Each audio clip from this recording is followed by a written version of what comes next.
Hey everybody, welcome back to Guns and Gadgets, the premier source for Second Amendment news. It is Monday. It's a little late, but it's the Monday afternoon grind here. Blackoutcoffee.com/GNG is a great way to support our company. We have hot chocolate, we have tea, we have coffees, we have flavors and non-flavor. We're now working with Firearms Policy Coalition and GOA, and today we're sending out more coffee to our troops overseas with Operation Blackout. Check us out down below. It's blackoutcoffee.com/GNG, and you can always save 10% with code GNG10. Let's jump right into this one. Yesterday, on Sunday, old Chucky Schumer took to the airwaves and was rallying to secure another $1.5 billion for the ATF. Now, Chucky is saying that this is to get illegal guns off the streets of New York because they come from all around New York into New York, and it's a bad thing. Didn't mention that to go soft on crime and burn everything to the ground and let criminals out without bail. Didn't mention any of that stuff, which actually helps cause violent crime to rise. But I guess that's, smoke and mirrors for the Democrats. The interesting part is he's asking for $1.5 billion, but that's the annual budget for the ATF as it is. Now, the ATF isn't that big. They're smaller than the Las Vegas Metropolitan Police Department.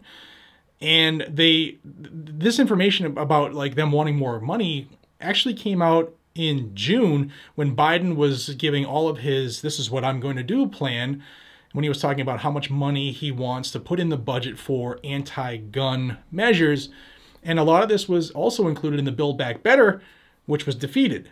So when Build Back Better was defeated, it became incumbent on Chucky and the cronies to get some of these line items accomplished on an individual basis. And here we are asking for doubling the ATF's budget. Is it just for this year? Is it every year going forward? But to double their budget from $1.5 billion to $3 billion for new gun control. Now, Chucky, who was referring to the Interstate Task Force on Illegal Guns, which came out right around June or July, he said that will only work if the feds and the Bureau of Alcohol, Tobacco, and Firearms have the resources to choke off crime. Chucky said the ABCs of beating back the scourge of gun violence depends on 3 federal letters. ATF. When is the last time you've heard of the ATF doing anything about alcohol or tobacco or explosives? I mean, if that don't tell you that they're just politically driven dogs, then I don't know what else I can prove to you. Some more Chucky quotes. He said, "I'm pushing for $1.5 billion in federal funds for the agency so they can help with this work and do much more at the national level." Now, he actually was talking about some police that were shot in New York as crime has gone out of control, and he's going to also say, also on the federal level. We're going to help here a little bit, but it's really about getting that federal level help. He said, without the $1.5 billion, these plans will not have their full impact, and we need full impact to address the flow of these crime guns in our communities and across our state. Newsflash, hold the criminals responsible, because the law-abiding aren't the criminals, and we're not doing what they do, so stop affecting us, but I digress. So Schumer is going to put this funding on the front burner this week in the Senate during negotiations, and I'll be keeping an eye on that. Now, in reading some of the stuff coming out in the ATF and what they're planning on doing, the videos above about pistol brace and frames and receivers, it is my belief that Joe Biden in June saying he wanted to add more field agents to every single office and have these strike forces go and get tough on guns and get rid of 80% builds and pistol braced firearms because they were more concealable. This is what that money's going towards. And in reading the information about the new proposed rules that will be coming out in June for frames and receivers and August for pistol braces, they say in the pistol brace area that the ATF is expecting this to generate or to cost $100 million a year. And what's that number from? They're saying that all the people who have pistol brace firearms are going to, run to their computer and fill out an e-form for the ATF and give them $200 for the privilege to own something that they have already owned for years that has been totally legal. That's an ex post facto law. I think I've mentioned that 5 times this month already that the government is doing. They're doing all these ex post facto laws. What is that?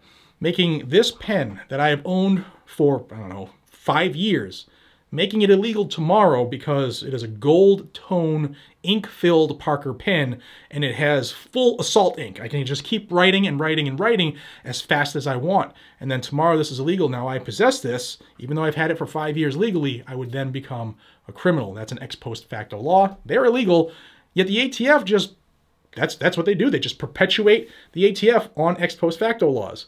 And it's just not the ATF, but they're the ones we love so much. Another quote regarding the money that Chucky said is, the ATF will need these resources and these dollars to take on trafficking, disrupt the iron pipeline, and focus in on New York, Long Island, and beyond. As budget negotiations continue, this priority will remain at the front burner. We know what the scourge of gun violence does to a community, and it's even more tragic when so many, the vast majority, of these crime guns come from outside of New York. Now also this comes, I think, today or tomorrow, I think it's tomorrow, that Joe Biden is visiting the mayor of New York regarding all the violence and the police officers who were shot in NYPD. So my guess is that they're going to have a meeting of the minds and try to figure out how they can get more money to fight gun violence when I've never seen, I got 2 guns right there and they haven't committed any violence ever in their creation. The people, the minds are the problem. The criminal will always be a criminal no matter how many laws you pass. They're trying to do, guys and gals, is affect you and I. As generations go by, there'll be less and less and less options for it to be a legal, lawful gun owner, and it's their way of controlling the populace. That's all it is.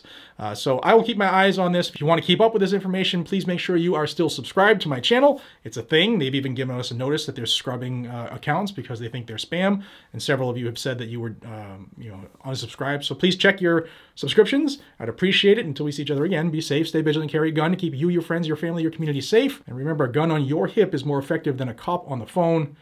And this is something we need to pay attention to. Doubling the budget for the ATF.